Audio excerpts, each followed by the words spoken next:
Hello, my name is Sharon Fitzpatrick and welcome to my YouTube channel, Lifestyle with Sharon. Today I'm going to be showing you how to make a nice beef hot pot. So I hope you like the video, and if you do, please do give it a thumbs up for support and share it with your friends on social media, and maybe comment if you want to. I'd love to hear from you. Just say hello. And if you haven't done so already, do subscribe to the channel. It's free of charge. And if you hit that notification bell, it just gives you that gentle reminder of when the videos do come out every Saturday. I hope you enjoy it. Right, so with our onions, I've just cut it in half. As usual, we cut off the end without the roots, and then we just cut along that way without actually touching the roots. Now when you're cutting onions or any vegetables, it's good to be using a sharp knife. You're less likely to cut yourself. And Nisbets is a company that does these knives where I got them from, and they are very, very good. And they do lots of other kitchen equipment, so I'll put a link below so you can see what else they do. Because we're putting them into individual dishes, you don't want your vegetables too big, so dice them up fairly small. So we want about a quarter of a Swede. So we'll just peel the skin off, making sure that you're putting your knife away from you, not towards you. Or you can use a peeler. And we're just going to dice this. If you find Swede too difficult to cut, then just buy it already diced up from the shops. So now into a large pan, we're going to put a bit of olive oil. Okay, and when the oil is hot, that's when you want to add your beef. And you just want to cook this for about 10 minutes because you want to sear the beef, and that keeps in the flavour. So now what we're going to do, after we've been cooking this for 10 or 15 minutes and it's seared in that lovely flavour, we're just going to take out our beef and put it into a little dish and put to one side. If you use a holy spoon like I'm doing, it means that you can keep the juice in the pan, and then we can cook the vegetables in that juice. So we've got our onion, carrot and the Swede. And we'll just cook this on a medium heat for about 10-15 minutes. You want to just season it with quarter to a half teaspoon of pepper, quarter teaspoon of rosemary, quarter teaspoon of thyme, and a teaspoon of parsley. Put a lid on this at this stage while these vegetables are cooking. Right, so we're just going to make some beef stock. We've got 1 litre of water here, and I've got 4 stock cubes. You can make the beef stock obviously from when you're cooking a beef joint, and you just have the juice left over from the beef. And we'll just stir that in, and that will dissolve. So in the meantime, we'll just take our lid off. Look at that lovely vegetables. If I keep the lid on, it keeps the juices in there. So when all this is dissolved, this is what your stock will look like.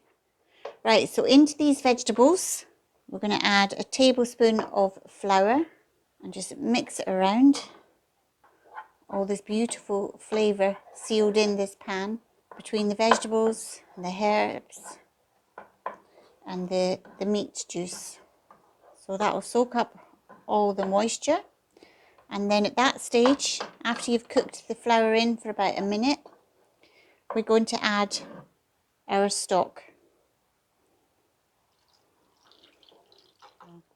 Then we add the beef back into the pan. See how nice this is looking?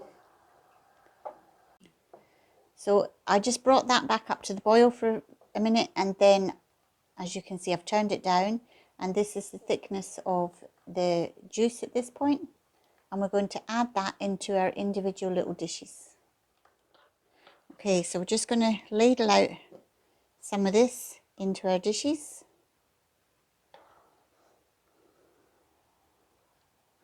So I'm making 2 individual dishes today. Now here's the base of our hot pot. So all this lovely juice and the meat and the vegetables. So now you could just have it like this and put it in the oven for an hour, or we can do what we're going to be doing, and we're going to put some sliced potatoes on it. Right, so we're going to thinly slice these potatoes. So if you cut one slice, and then you can have that flat end down onto the worktop, because then it's less likely to slip. It's easier to cut. So we'll cut nice thin slices. So like that.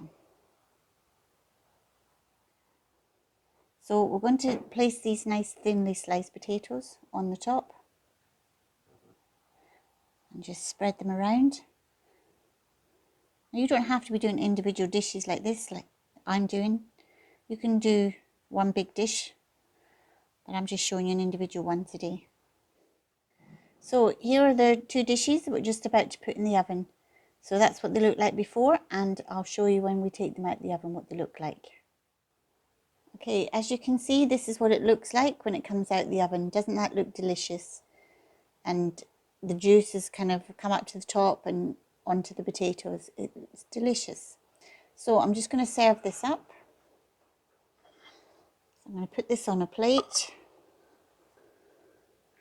Now I fried up a few of these potatoes that was left over that I didn't use up. I actually fried these. And I cooked a bit of cabbage to go with it.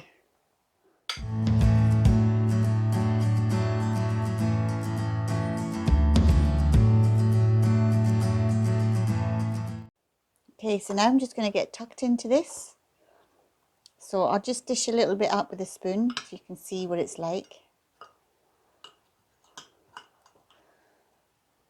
And you've got that lovely meat.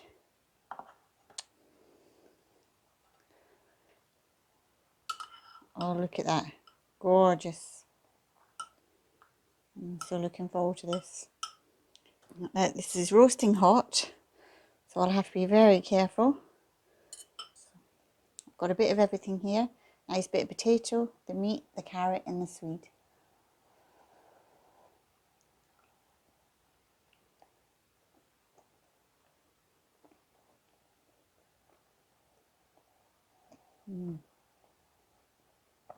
Oh, the juice in that is so nice. A lovely flavour to it. And of course we've got these lovely potatoes to go with it. So I'm really going to enjoy my dinner. And of course we've got these lovely fried potatoes that I did. Deep fried potatoes to go with it and the cabbage. So I'm really looking forward to this dinner. So I'm going to tuck in. And I look forward to doing more videos for you next week.